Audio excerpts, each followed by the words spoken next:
How you all doing? I'm Donnell London, and I've never done this before, so let's go ahead and get into it. This was my journey, as well as a short documentary into my life and what's been going on for the past 6 years. So this is not scripted, by the way. So let me go ahead and get off my dry eraser board, so that way I don't forget anything that I wanted to talk to you all about. And if you have questions at the end, feel free to do so in the comment section. All right, let's go.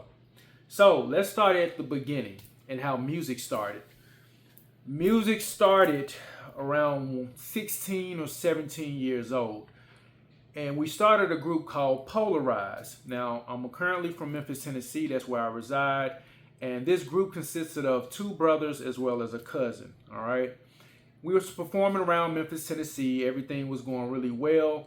And the reason why music started in the first place is because we were really into music back when we were growing up, as well as music videos that we were watching.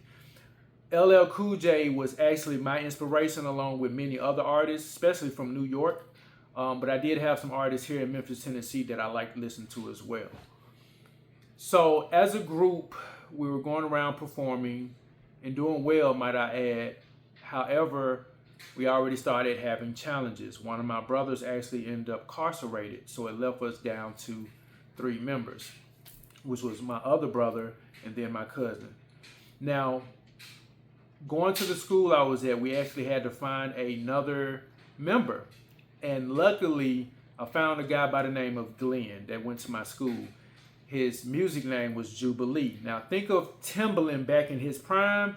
Well, Jubilee was our Timbaland to Polarize. All right. He was very creative, and his music was like no other that I had heard coming from Memphis, Tennessee.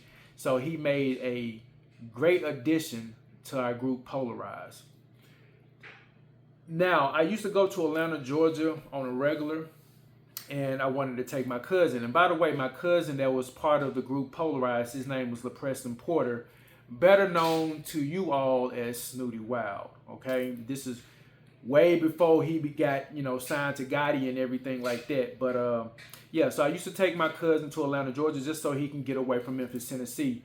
So my father, on the 4th of July, he took us to this 4th of July party, and we actually performed. Me and my cousin did.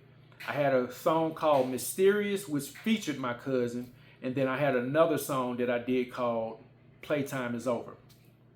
They loved it, right? They loved everything about it. So me and my cousin was excited to get back to Memphis, Tennessee, to let the other group members know that, hey, we might have some people that's interested in the group, which they were. It was a couple that was married, and they wanted to take us under their wing and get our first album done. So they flew us back and forth from Memphis to Atlanta after checking us out. And we finished our first album called Too Cold for Words, which was done in 1 weekend, by the way. And this was actually our first time flying. Well, I know for sure for me, it was my first time flying. So it was a little nerve-wracking at the beginning. But we got over it after flying a little bit more than what we used to do. But yeah, so with that being said, we finished our Too Cold for Word album, and they came to Memphis, Tennessee to talk to our family because at that time we were underage. They bust out a 30-page contract in front of our parents, and mind you, we were upstairs. We were upstairs playing video games and everything, and not aware that they were actually, showing a contract. I came downstairs and I realized this, so I immediately went back upstairs and told the group members, like, hey, they got contracts in front of, our parents and everything, so we need to go down there to see what's going on. So the page was almost like, the contract was like 30 pages, right? But unfortunately, we never signed it because we had an entertainment lawyer look at the contract, and we found out that everything was in their favor. So we never signed. So we tried to get them to renegotiate the contract, but to no avail, because what happened was actually sad and tragic, by the way. They ended up getting a divorce, the guy and the woman that was married, and then he also had a motorcycle accident. So the contract was never revised, and we never heard from them again. So that was bad. We was really looking forward to going back to Atlanta, Georgia, doing our thing, and making a name for the group. And also, if you can think about B2K before B2K was out, That's what Polarized was. We rapped, we sung, we danced, and we were very good at what we did. So again, you know, that never happened. And Too Cold for Words, our first album, never saw the light of day. We moved forward and did our own thing, winning talent shows, winning first place at every talent show we did, except for one. And that's when we met a woman by the name of Arma Johnson and her son, which her son ended up becoming the new addition or new member to our group Polarized. And she took us under her wing. Her name was Arma Johnson, and she was a comedian here in Memphis, Tennessee, and she also did plays. So our first big event was the Orpheum Theater, where we opened up for Cheryl Underwood and Pierre. And what was good about that show that I remember is that we got standing ovation the first time we performed there. And it was amazing to us because a lot of these people had never heard our song, didn't even know who Polarized were, but for them to hear our song and we get a standing ovation at the end was mind-boggling. It was definitely something to remember as well as be proud of. After doing a couple of things with Arma Johnson, some other things happened with the group, and I know I might be skipping some things because there's a lot that had happened in the midst of starting Polarized, but I don't want to make this too long. So another member ended up being incarcerated. So, and in the midst of that, we also had our friend named Jubilee, who was our producer. He ended up wanting to do his own thing, or shall I say, stop doing music because he had a dream about the Holy Quran. And that changed everything because he didn't want to do music anymore. And that kind of hurt me, but I didn't want to say anything to change his mind or to kind of coerce him to stay. Because if you have a dream about the Holy Quran, I looked at that as like maybe God is speaking to you, right? So he ended up leaving the group, sadly. But so it was down to me, my cousin, as well as the new group member named Jarvis, or shall I say Young Kai. And by the way, I know I didn't mention this, but everybody in the group Polarized had a code name. My name was Blizzard. My brother's name was Snow, which had always been Snow as his nickname.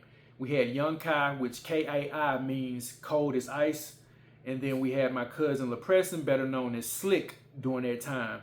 And you will actually find out a little bit more about who Slick was because he ended up becoming Snooty Wild later in his journey with his own music career. Now, let's talk about the release of Wet Wet. All right. Wet Wet was a music video, which was my first solo music video that I released. And I wasn't expecting it to do the numbers that it did. It was just content that I wanted released on YouTube. I didn't have no big, vision for it. I just knew that this was my first content that I wanted to release from a couple of the songs that I had already recorded. And I just wanted to show the world. And then, of course, after Wet Wet, it was other videos, like Ain't Having It, Determination, Who's the Master. Then I had other songs like Game Time, which actually has a lyric video to it. And then I had another song called Whipped Cream Dreams.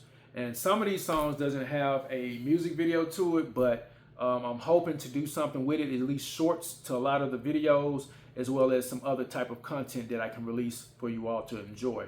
But Wet Wet, the music Wet Wet, of course, is controversial, shall I say, is because we all know sex sells, right? And there's going to be a lot of people talking about it and looking at these videos. But for Wet Wet to receive so many views like it has, I was actually surprised. I wasn't expecting that, but it made me very happy on the inside because that let me know that people were actually watching. Now, transparency. Can we say that everybody loved the video with great comments? No. There's a lot of people in there judging me, judging anybody else that watched the video, all these religious people. Now, here's the thing. That's fine. There's free will. You can say whatever you would like to say. And I won't get mad about it because I know that my music is going to only resonate with some people, right? You're going to have people that like my music and you're going to have people that don't like my music. That's just the reality of everything, the nature of the beast, right? But to be judgmental on a video, which you didn't have to watch, is crazy, right? Crazy to me. But you're more than welcome to still leave your comments and you won't be retaliated against because that's not in me to do so. And on a professional level, I shouldn't be doing that, right? But I was still proud of the views as well as all the comments, whether positive or negative. I still respected it all, right? But I am very happy with the success of that music video and that being my first music video and the lowest budget of all the videos I've done, and that had a massive amount of views. So thank you to you all who made that happen. Also, my subscribers have jumped up tremendously as well. It is now over 12,000 subscribers. So thank you so much for subscribing to my channel and making it what it is today. And again, I am just proud of how far I've come with my music and my music channel. Now, let's start with the success of everything. How did it feel seeing those views, which we already went into? Expectations I had at the time. I had no expectations, actually. I created what I liked. I released it. I put it on the YouTube channel for the world to see, regardless of what may have come my way with the discrimination or the bad talking or any negative comments that was put on my YouTube channel. I just knew that was going to come, right? I knew it. But it didn't matter because there's a saying that I like, I really respect. Those who seek to please everyone never pleases anyone. All right? So let that sit for a minute. Now, the hard part, the challenges.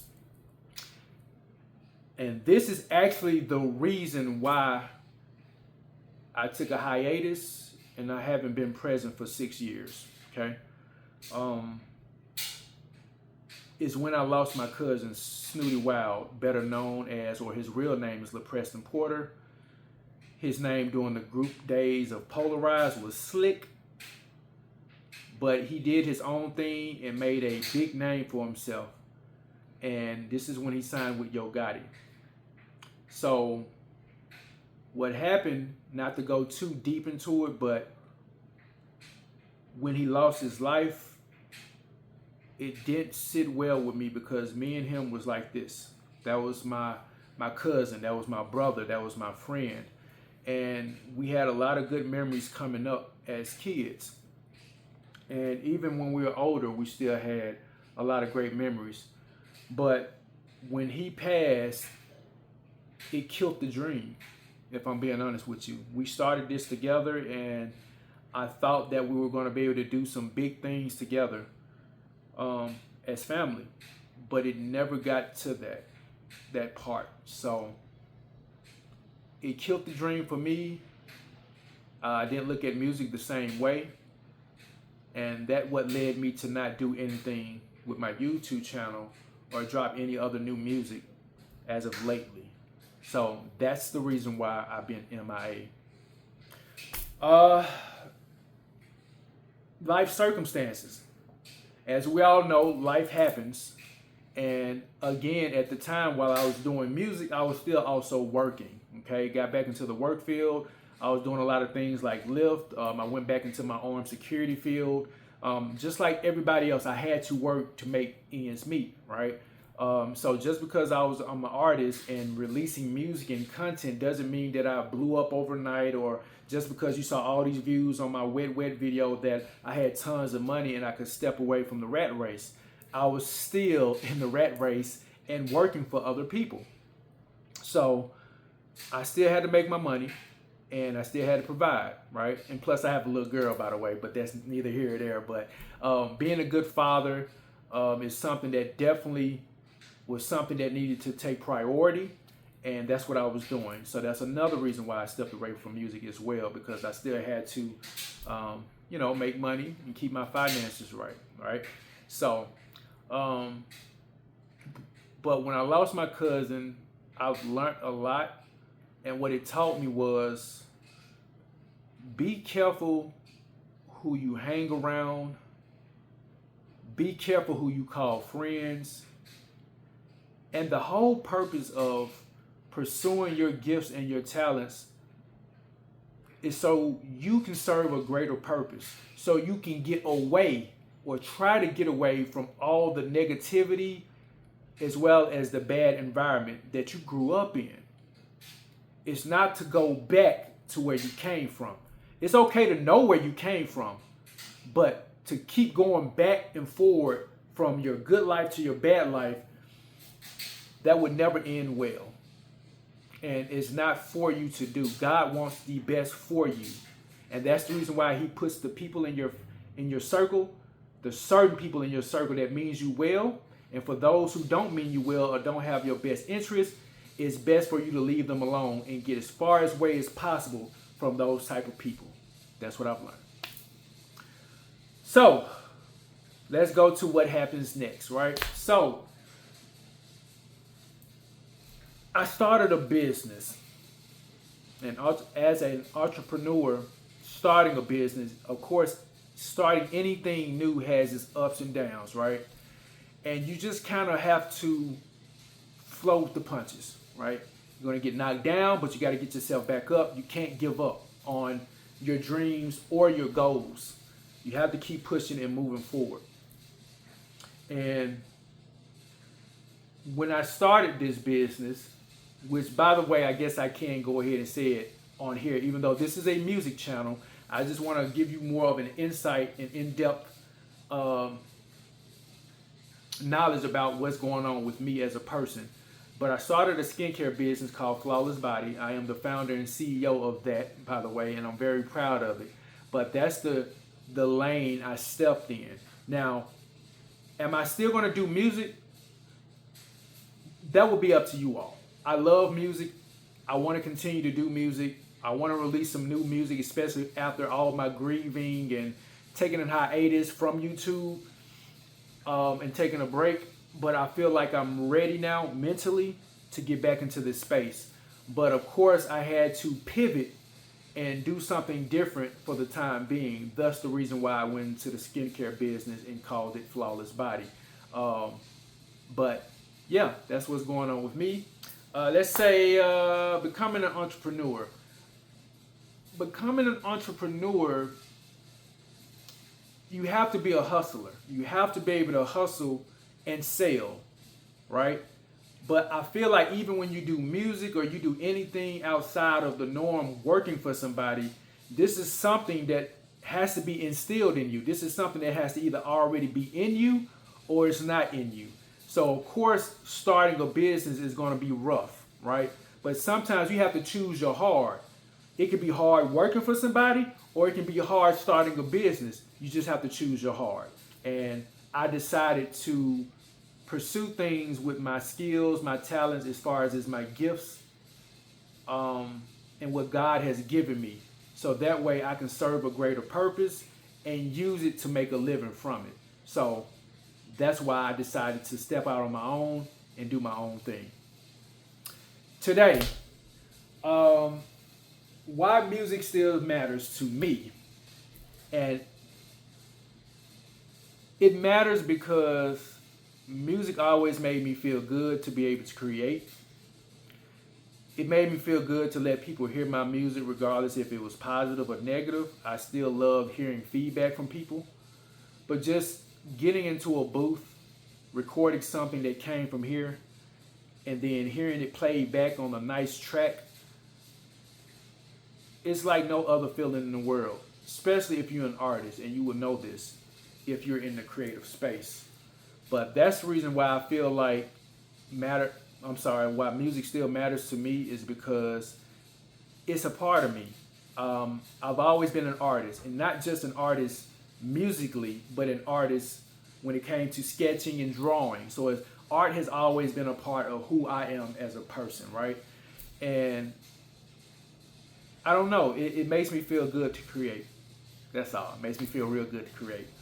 And what's next for Donnell London is continuing to do what I love doing, continuing to do what makes Donnell London happy, and hopefully that this video can resonate to someone else that's been meaning to get into music or whatever it is that they want to do in life, and take this as encouragement to you and know that you can do whatever you put your mind to, right? As long as you keep God first and know that you can do anything through what he instills into you, okay? Before I end this video, I hope I was able to answer a couple of things. I do know that I'm not going to be able to please everyone, but that's not my job. My job is to continue to be an artist, continue to be a loving father to my daughter, continue to keep pursuing the things that I have a vision for. And I pray that financially I can get to a point in my life where I can help other people as well. And that's my ultimate goal. Before I end this video, I do want to show you a little merch. If y'all would like to support the channel, just make sure you subscribe to the channel if you haven't already done so. Click that notification bell so you can stay notified with anything new, any new shorts, or any new music that I release. And like and share and comment if you have any questions, and I'll definitely make it my business to comment or reply back to everyone that actually has questions. So a little bit about my merch. Think of like Calvin Klein, thinking about Sean John, or let's think about any other, people that has a well-named brand like, Versace or anything like that. We have Donnell London, right? As you can see it. You can leave it on right there, right? Goes with the outfit. And we have other shirts that come in different colors, not just white. I actually had a black one like this that I gave away. Sometimes I like to actually do donations, or if not donations, I like to just give away things. As you can see the Donnell London mascot on the sleeve, on both ends. All right. And let's see, I have a hoodie. Now, what I like about these hoodies, they come in different colors too, and all my merch is on Teespring. I'm going to go ahead and link that in the bio if you would like to support. But as you see the Japanese characters on the side. You can see the mascot with his hands in his pocket with the money falling out. And you can see my signature, my actual signature on the side of it. And what the Asian characters mean, we have health, blessing, and wealth. Because that's what I want for everybody in the world to have, right? So yeah, definitely check that out. It's going to be on Teespring. They come in all different colors, not just white. So again, hope you all liked this video. Hope I was able to answer any questions for the reason why I've been in hiatus for 6 years, why I've been missing in action, and the reason why I created this video. I hope you have a deeper and better understanding of who I am as a person and as an artist. Again, I know I haven't done anything in a while, but if you like to see new music or hear new music, see any shorts, feel free to leave me a comment down below, and I'll try my best to go ahead and get back started with this. But again, this is Donnell London, and you're tuned in to my music channel, and thank you for taking the time out to listen to my journey as well as everything else that I had to share with you all. Hope you all have a blessed rest of your day. Take care.